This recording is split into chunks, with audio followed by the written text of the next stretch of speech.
Pernah ngerasa kejebak nggak?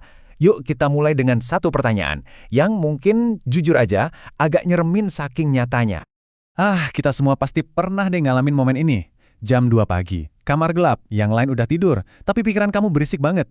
Kamu terus-terusan scrolling, ngeliatin parade kebahagiaan orang lain, teman posting foto nikahan, sepupu pamer kunci motor baru, atau teman SMA yang wisuda dengan predikat cum laude.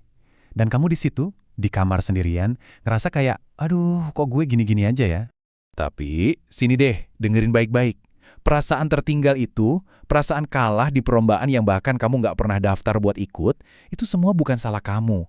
Ini bukan karena kamu lambat atau karena kamu kurang usaha.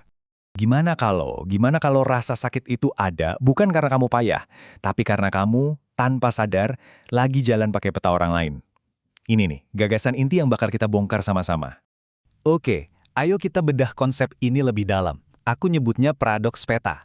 Dan ini nih yang ngejelasin kenapa banyak banget dari kita yang ngerasa nyasar, padahal lagi di dalam hidup kita sendiri. Jadi, paradoks ini ngelihat media sosial itu bukan cuma aplikasi biasa, tapi lebih kayak kompas yang rusak. Kita jadi minjem tujuan hidup dari feed kita kan? Kita ngadopsi standar bahagianya orang lain. Hasilnya, ya kita ngehukum diri sendiri waktu gagal nyampe tujuan yang dari awal emang bukan punya kita.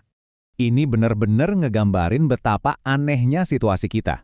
Coba deh bayangin, peta di tangan kamu nyuruh belok kiri di stasiun kereta, tapi mata kamu ngelihatnya di depan itu jurang. Ya jelas frustrasi lah, jelas ngerasa gagal, padahal bukan kamu yang salah, petanya yang ngaco.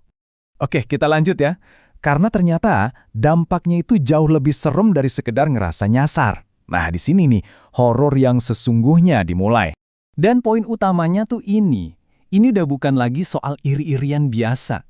Sadar atau enggak, setiap kali kita mikir, duh pengen deh kayak dia, kita itu lagi ngebunuh diri kita yang asli, pelan-pelan. Setiap perbandingan itu kayak satu sayatan kecil ke identitas kita.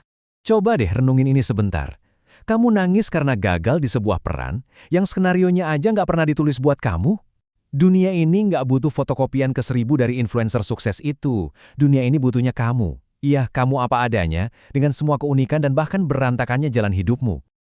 Oke, sekarang waktunya kita hancurin ilusi ini bareng-bareng. Pakai apa? Pakai logika aja.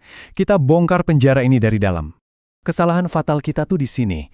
Kita mikir hidup ini kayak lintasan lari 100 meter. Semua orang start dari garis yang sama. Salah besar. Kenyataannya, ada yang mulai lari udah pakai sepatu mahal plus pelatih. Ada yang mulai dengan kaki telanjang di jalanan yang penuh kerikil. Garis start kita beda, rintangannya beda, tujuan akhirnya pun bisa jadi beda banget. Nah, lihat deh rumus ini. Kuncinya ada di bagian paling bawah, konteks individu. Ini yang ngubah segalanya. Konteks itu ya semua hal yang ngebentuk kamu.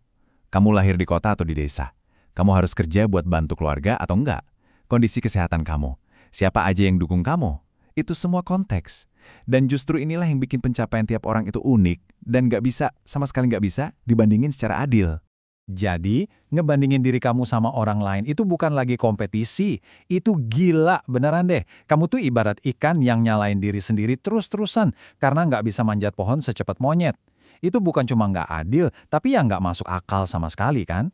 Terus, solusinya gimana dong? Jawabannya sebenarnya simple, tapi eksekusinya nggak gampang. Udah waktunya kita berhenti jadi penonton di kehidupan orang lain dan mulai jadi penjelajah di hidup kita sendiri. Dan kalau kamu ngerasa sendirian pas mulai proses ini, itu wajar banget. Jangan takut. Kesepian itu bukan tanda kamu gagal kok. Anggap aja itu undangan dari dirimu yang asli, yang udah lama nungguin. Undangan buat berhenti ngeliat keluar, dan akhirnya mulai ngeliat ke dalam. Jadi inget ya, perjalanan ini tuh bukan soal siapa yang paling cepat nyampe, tapi soal pas kamu nyampe, kamu datang sebagai siapa. Makanya pas kamu ngerasa tertinggal dari standar mereka, itu sebetulnya bukan akhir dunia. Itu justru momen pembebasan kamu. Itu langkah pertama buat nemuin jalanmu sendiri.